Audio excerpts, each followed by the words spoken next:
At 2:14 a.m. June 9, 1944, the U.S. Navy JA-TO class submarine USS Harder slipped silently through the black water west of the Philippine island of WWII. The sea was calm, visibility was near zero. Above the surface, Japanese destroyers patrolled aggressively, their crews tense after weeks of mounting submarine losses. Below them, Harder moved at 5 knots, running submerged, her diesel engines silent, powered only by batteries and discipline. Commanding the submarine was Commander Samuel David Dealey, age 39, a graduate of the U.S. Naval Academy, and already one of the most aggressive submarine skippers in the Pacific. Dealey had completed 4 war patrols. He had sunk or damaged more Japanese warships than most submarine commanders would see in an entire career. But this patrol would be different. This patrol would turn Harder into a legend. By mid-1944, the Pacific War had entered its decisive phase. The U.S. Navy had seized the initiative. Carrier task forces struck deeper into Japanese-held territory with each passing month. Amphibious landings pushed westward across the central Pacific. And beneath the surface, American submarines were strangling Japan's supply lines, sinking merchant ships, tankers, and warships faster than the Imperial Navy could replace them. Japanese destroyers were now tasked with 2 critical missions: escort what remained of Japan's convoys and hunt American submarines without mercy.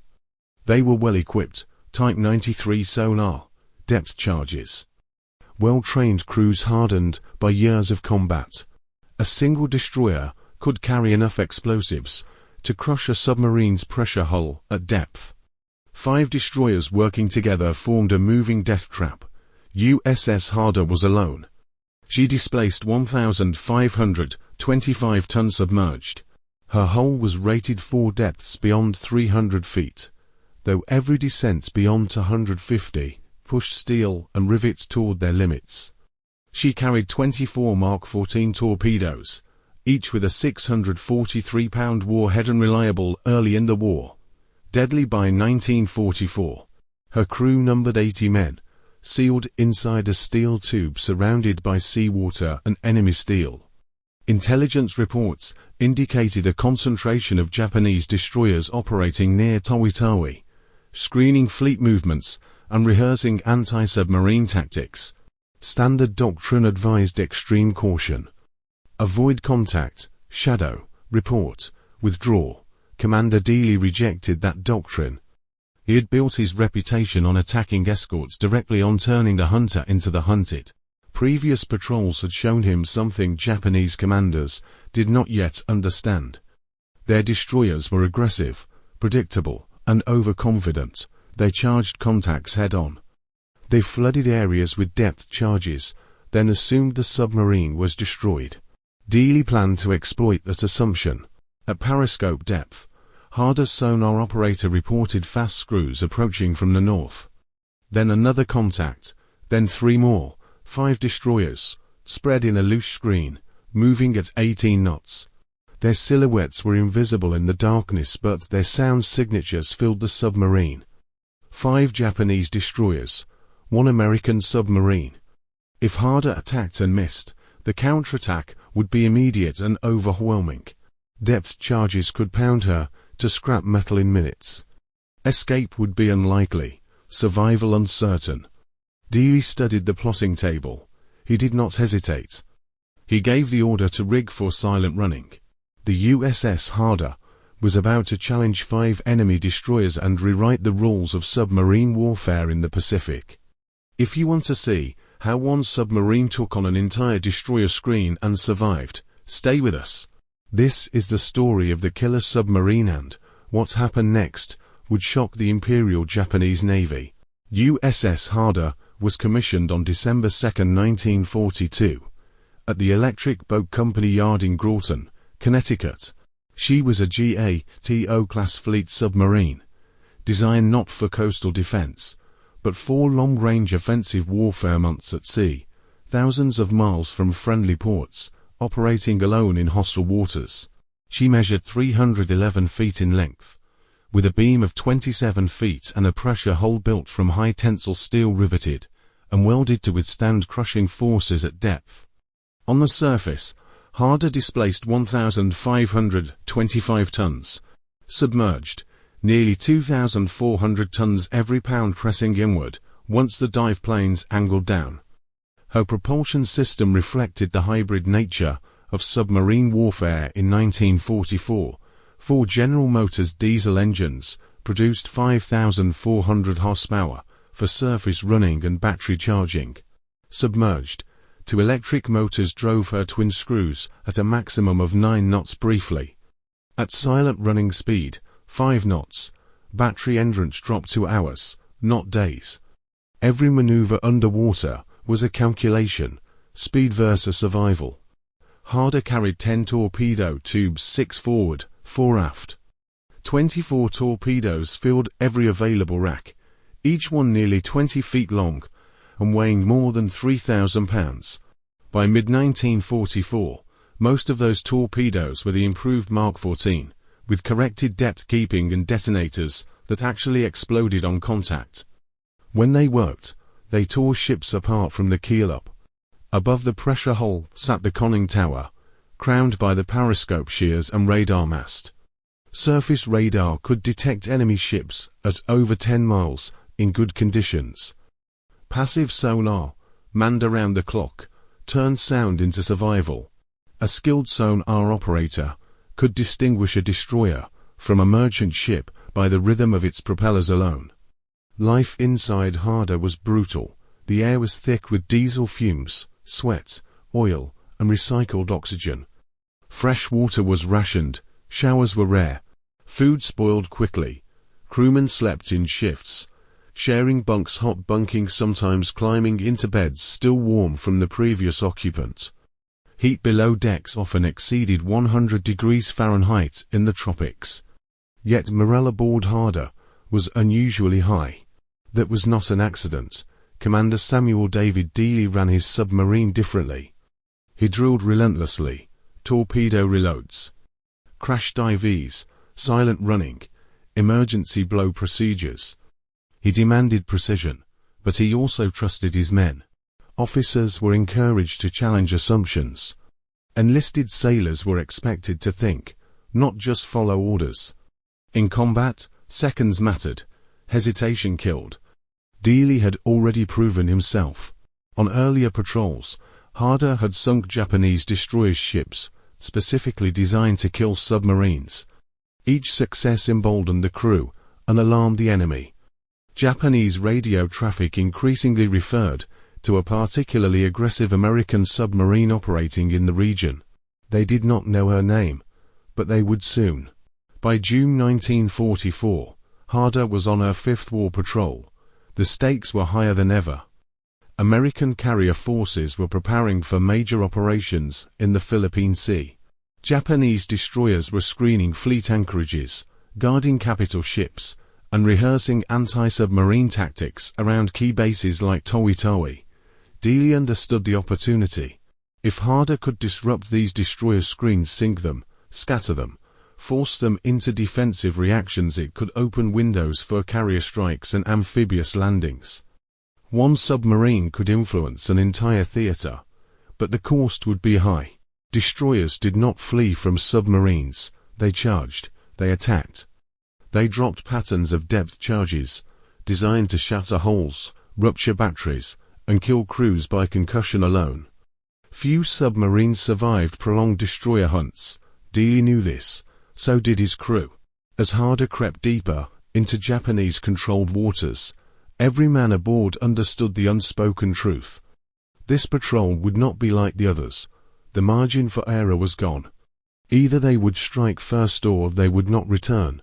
And somewhere above them, 5 Japanese destroyers were already closing the net.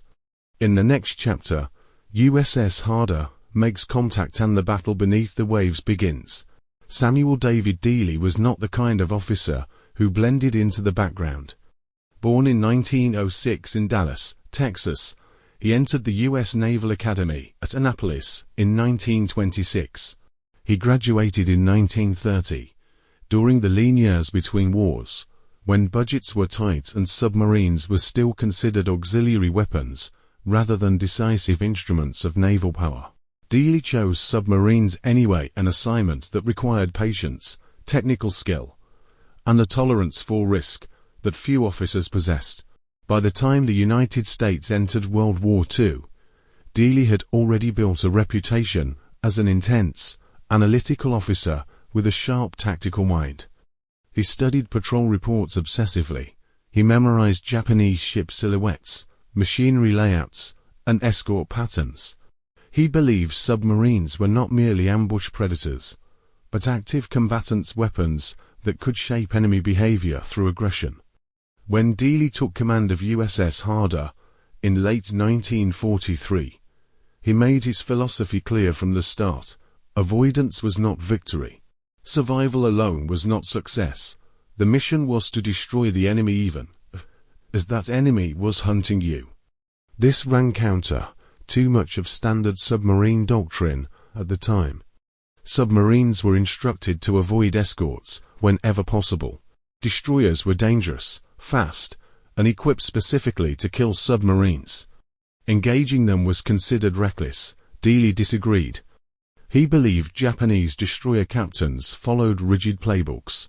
When they detected a submarine, they charged the contact, dropped depth charges in predictable patterns, then assumed success if wreckage or oil appeared. Dealey trained his crew to exploit that confidence, to remain quiet, to reposition, and to attack again when the enemy believed the threat was gone. On previous patrols, the tactic had worked. USS Harder had sunk the Japanese destroyers Igugimo and Minazuki, ships that should have been her executioners. Each sinking sent shockwaves through Japanese naval commands. Escort captains became more cautious. Convoys slowed, patrol patterns tightened. Fear entered calculations that had once relied on certainty. Inside Harder, Dealey fostered absolute trust. He explained his decisions. He expected his officers to understand not just what they were doing, but why. In combat, he gave orders calmly, without theatrics.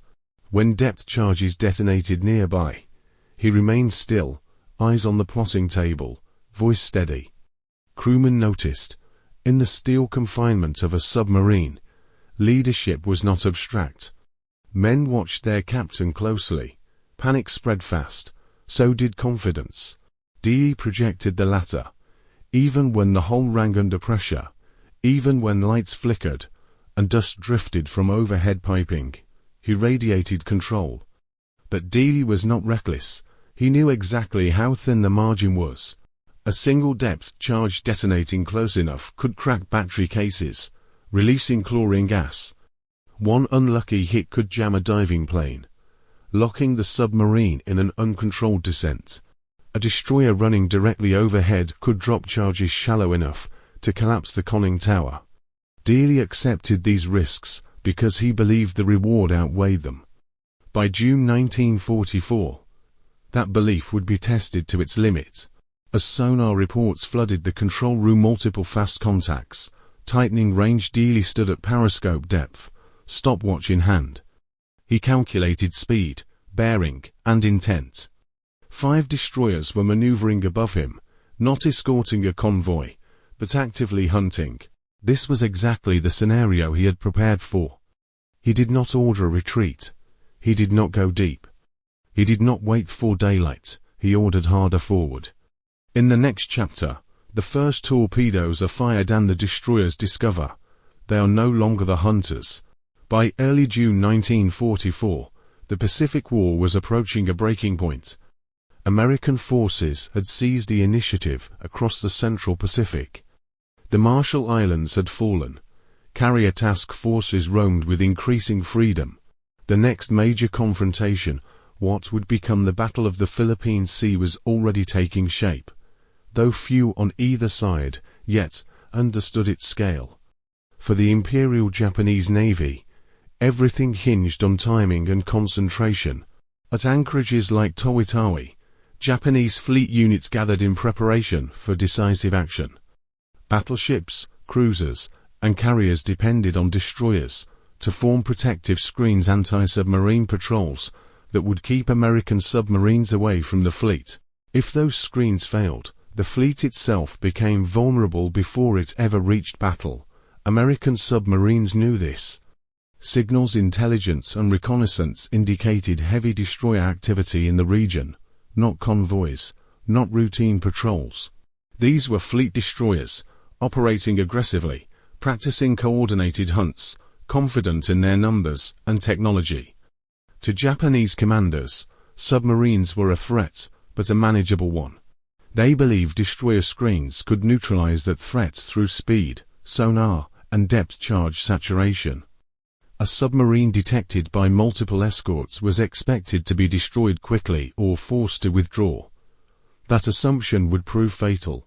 USS Harder entered this environment deliberately. Commander Dealey understood that he was operating at the edge of American naval power. There would be no immediate rescue if things went wrong. No air cover, no friendly surface forces nearby. Harder was alone inside a tightening Japanese defensive perimeter. But Dealey also understood something else. Destroyers tied to defensive screens were predictable. Their patrol patterns repeated. Their reactions to sonar contacts followed doctrine. And doctrine, when exploited, became a weapon against those who followed it too closely. Japanese destroyers were trained to attack decisively. Upon detecting a submarine, they accelerated, closed the contact, and dropped depth charges in expanding patterns. After several passes, they assumed the submarine either escaped or was destroyed. Dealey planned to turn that assumption into a trap.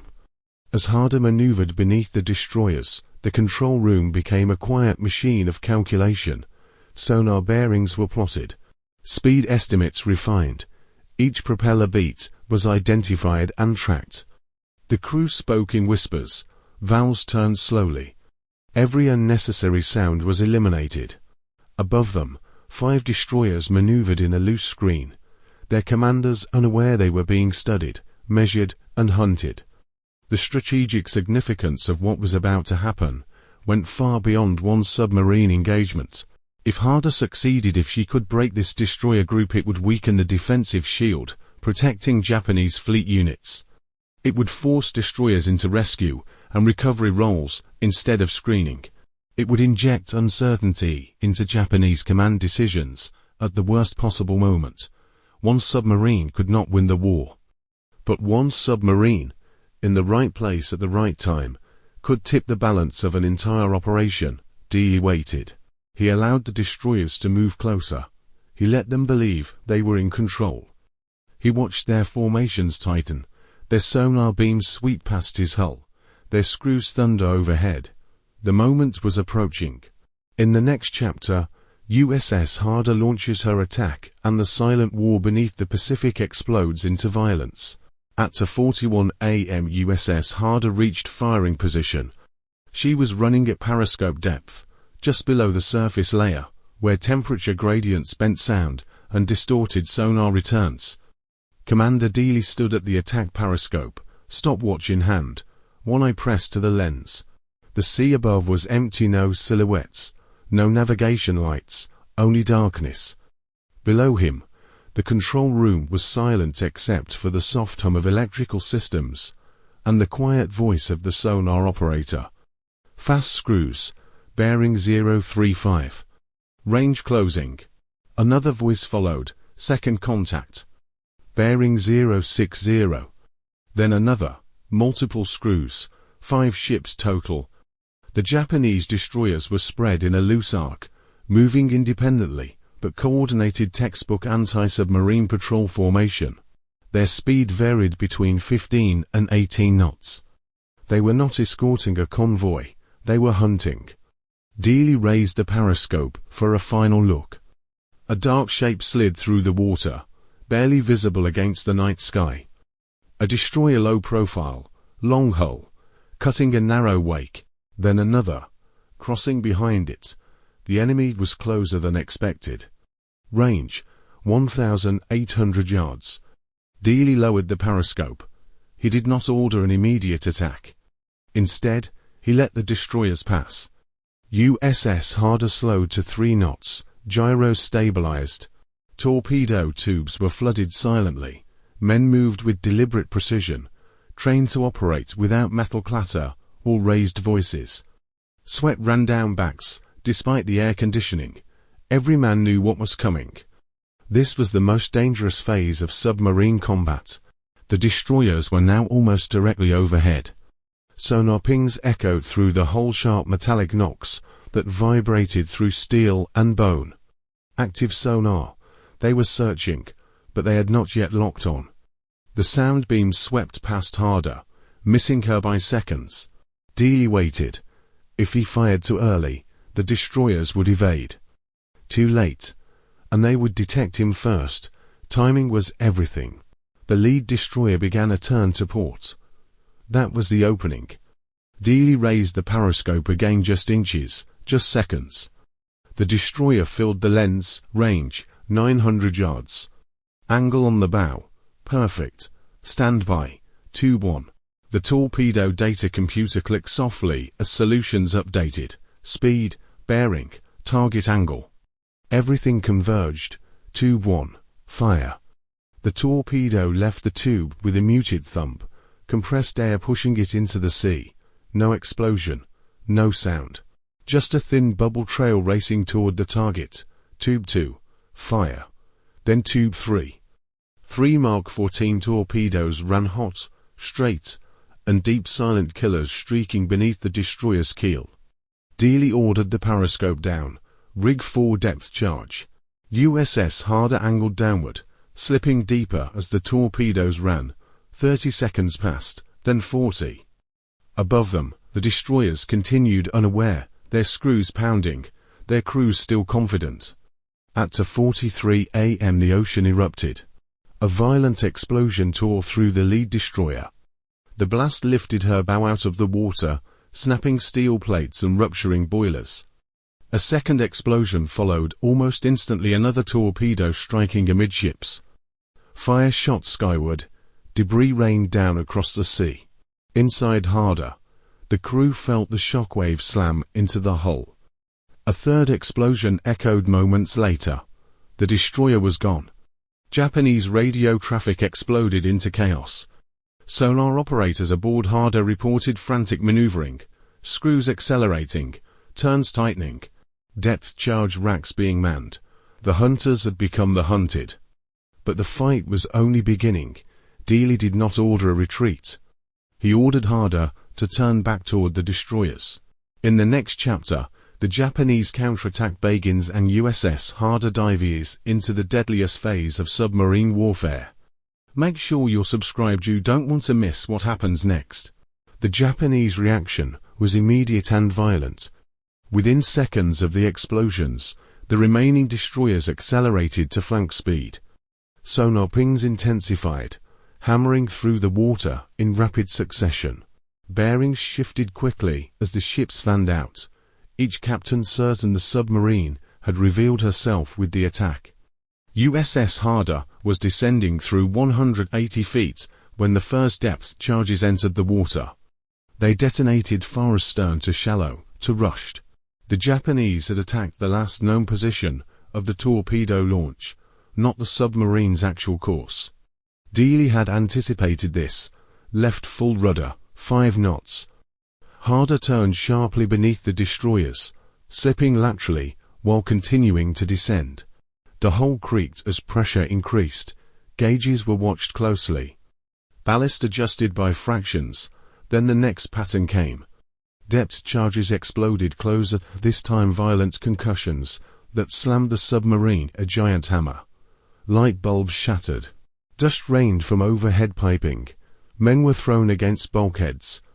One charge detonated off the port side. The hull rang like a struck bell. Damage reports came in fast. No flooding. Battery compartments secure. Control surfaces responding.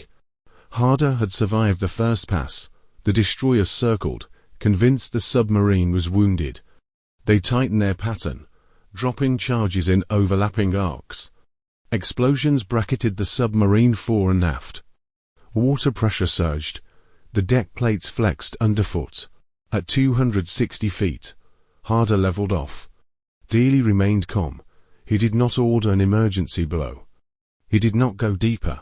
Instead, he slowed the submarine to 2 knots and ordered silent running. All unnecessary systems were secured. Even whispered voices stopped. Above them, the destroyers searched for confirmation of a kill. They found none.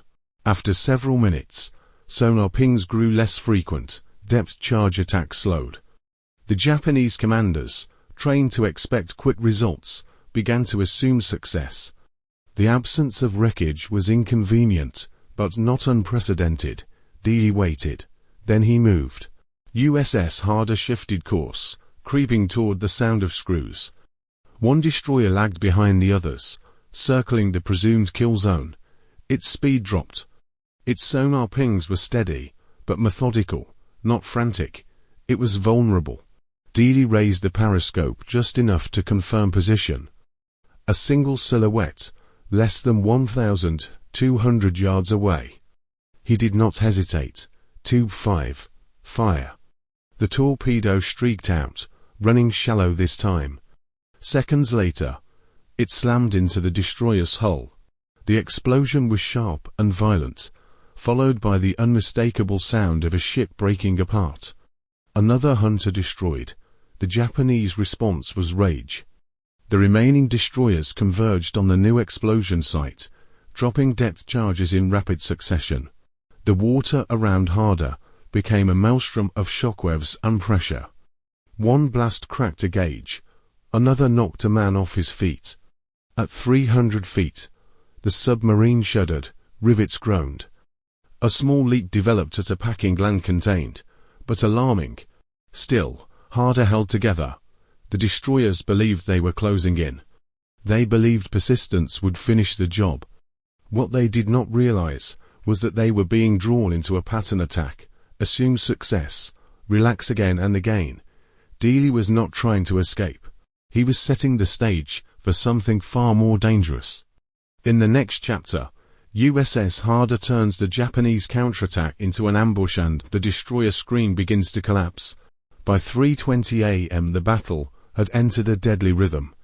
The Japanese destroyers believed USS Harder was damaged but still dangerous. Their attacks came in waves: sonar contact, high-speed run, depth charge pattern, then withdrawal to reassess. Each time, they expected oil, debris, or silence. Each time, they were wrong. Deep beneath them, Harder moved like a shadow. Commander Dealey understood that destroyers hunting as a group created blind spots. When one ship charged a sonar contact, the others adjusted position, opening gaps in coverage. Noise from exploding depth charges masked the sounds of the submarine repositioning. Dealey exploited every second. Running at just 2 knots, Harder slid between sonar beams, using the chaos of battle as concealment. The crew worked with mechanical calm. Trim was adjusted to the pound. The submarine rose and fell by feet, not yards. Above them, one destroyer surged ahead of the others, intent on delivering the kill. That impatience sealed her fate. Dealey ordered the submarine up to periscope depth slowly, carefully. The periscope broke the surface for less than 5 seconds, enough. The destroyer was crossing left to right at 1,000 yards. Speed 20 knots, broadside, perfect, tube 6. Fire. The torpedo ran straight and true. Dealey ordered the periscope down, and the submarine hard over. Seconds later, the explosion came, a deep, concussive detonation that sent shockwaves through the water. Sonar confirmed it immediately, target breaking up. A third destroyer was sinking. The remaining Japanese ships reacted with fury and fear. Their formation disintegrated. One turned sharply away, another accelerated blindly through the area, dropping depth charges without a firing solution. They were no longer hunting with coordination, they were reacting. Depth charges detonated closer, now dangerously close. One exploded beneath the stern, lifting Harder violently and throwing men to the deck. The lights flickered, a pressure gauge spiked, then stabilized. Damage control teams moved instantly.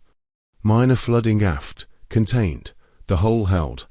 At 320 feet, Harder crept away from the kill zone, then slowly turned back once more. Dealey was relentless. He understood that confusion was his greatest weapon. Each sunk destroyer magnified the fear of the survivors. Japanese radio traffic, intercepted later, would reveal the truth. They believed they were facing multiple submarines.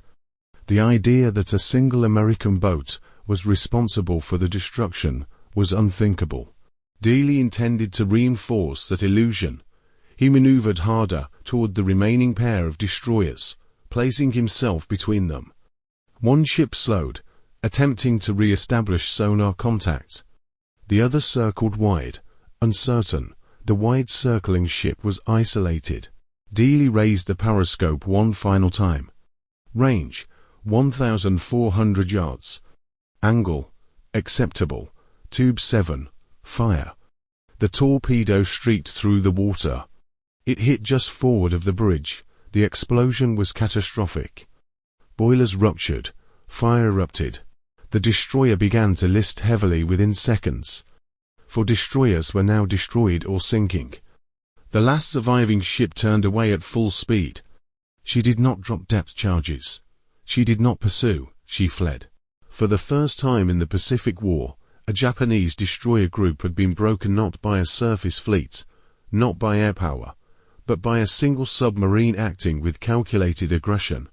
USS Harder slowed and descended, disappearing into the darkness once more. The battle was over. But its consequences were only beginning.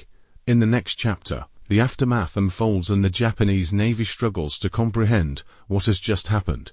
As the last Japanese destroyer fled into the darkness, the sea above USS Harder fell eerily quiet. Explosions had ceased. Sonar pings vanished. The thunder of screws faded into the distance.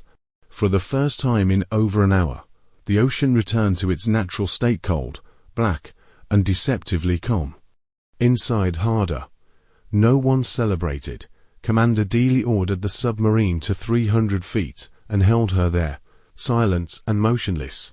He knew better than to assume the fight was truly over. Japanese destroyers sometimes regrouped. Aircraft could be summoned at first light. Survival demanded patience. Damage reports were taken methodically. Minor leaks, cracked gauges, shaken fittings, nothing fatal. The pressure hull had held. The batteries were intact. The torpedo rooms reported, remaining weapons ready. USS Harder was still a combat-capable submarine. Above them, the surface told a different story. 3 destroyers were confirmed sunk. A 4th was sinking or disabled, its fate sealed by fire and flooding. Oil spread across miles of ocean. Debris drifted in the swell, splintered planking, twisted metal, fragments of lifeboats that would never be used. Japanese survivors clung to wreckage in the darkness. Their radio transmissions, intercepted later, were confused and contradictory. Reports spoke of multiple enemy submarines. Some claimed to have sunk one. Others reported heavy losses inflicted by an unseen force that attacked again and again. No one understood how a single submarine had penetrated their screen and destroyed it piece by piece. At Japanese headquarters, the implications were immediate. Destroyer commanders became cautious. Patrol patterns changed. Screens tightened around major fleet units.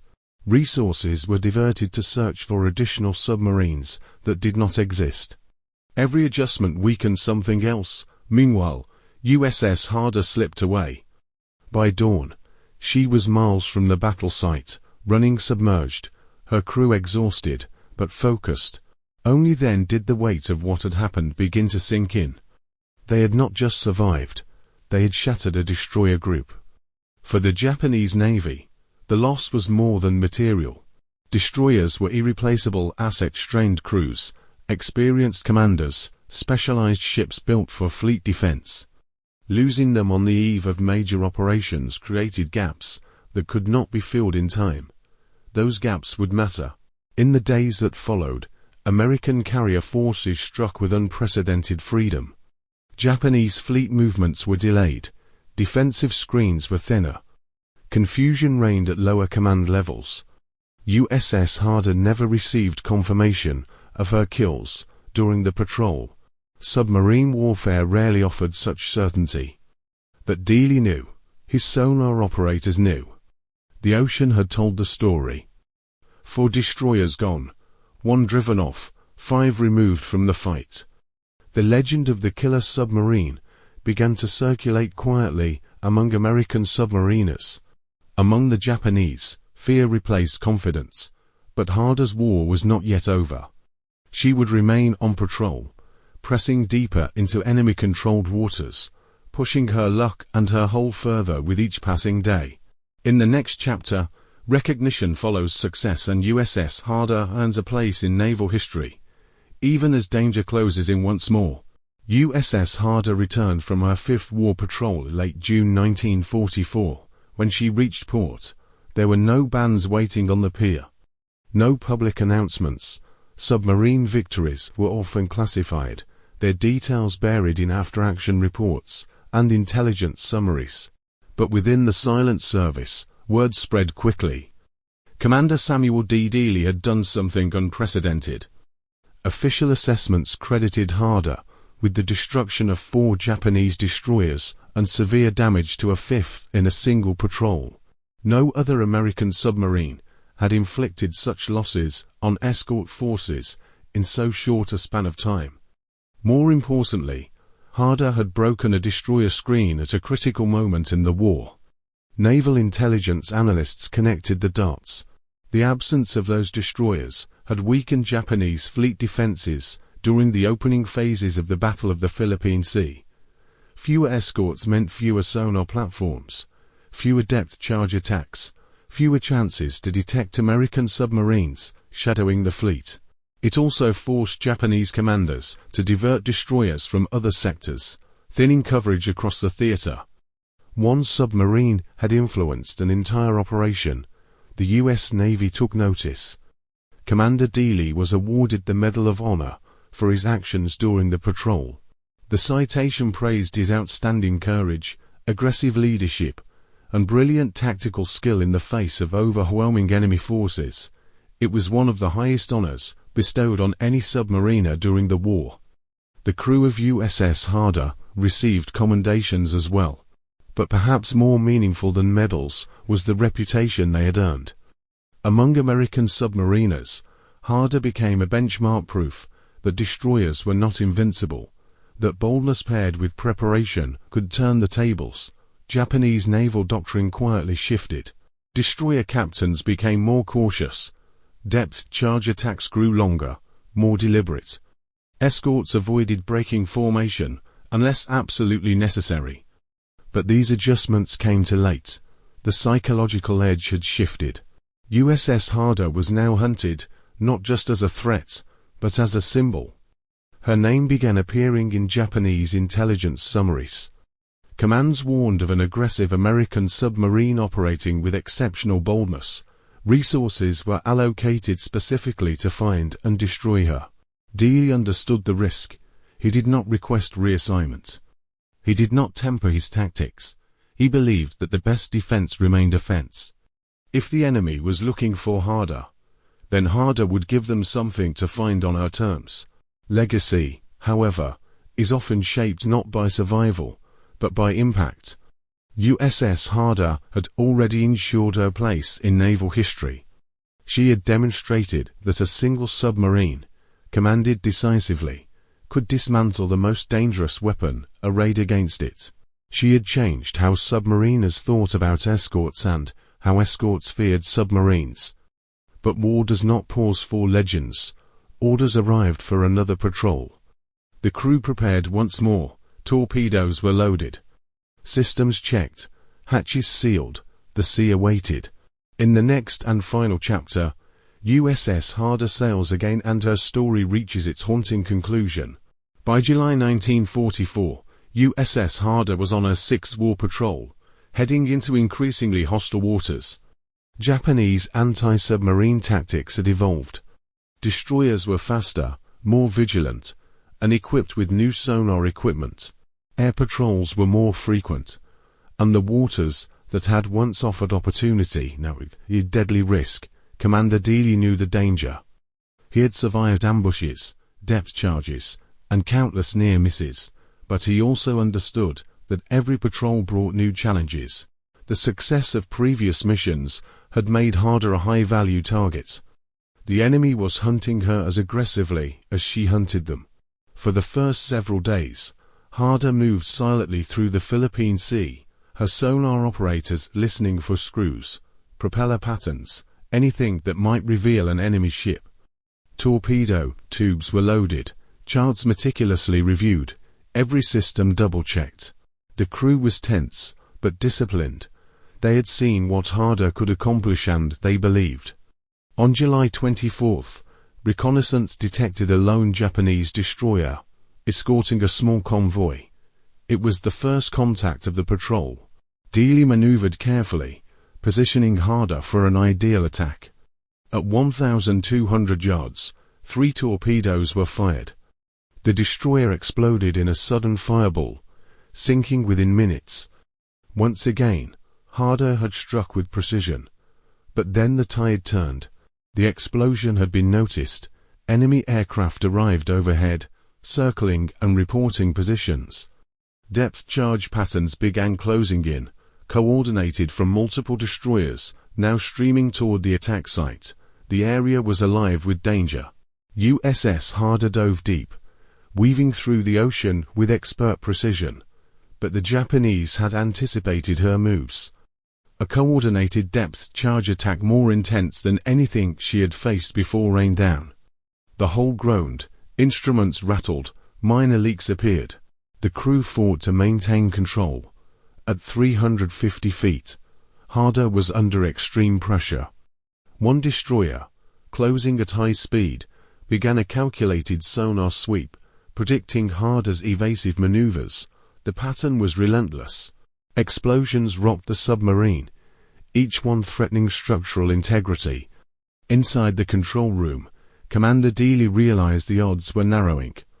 The attacks were methodical, the enemy adaptive. Harder had survived countless engagements before, but this time, the hunter had become trapped. A final depth charge exploded directly above the submarine. The hull shuddered violently. Water flooded compartments, systems failed. Communication lines went dead. The pressure was too great. In an instant, USS Harder was lost beneath the waves. The crew of 87 men went down with her. The Imperial Japanese Navy recovered debris days later, small fragments of the hull, personal items, and the unmistakable remains of a vessel that had terrorized their destroyers. Harder's legend, however, was already cemented. In the United States, her story was told quietly at first. Classified reports, commendations, and awards. Commander Dealey had been posthumously awarded the Medal of Honor for his extraordinary leadership, skill, and courage during the patrol that destroyed 4 destroyers in one operation.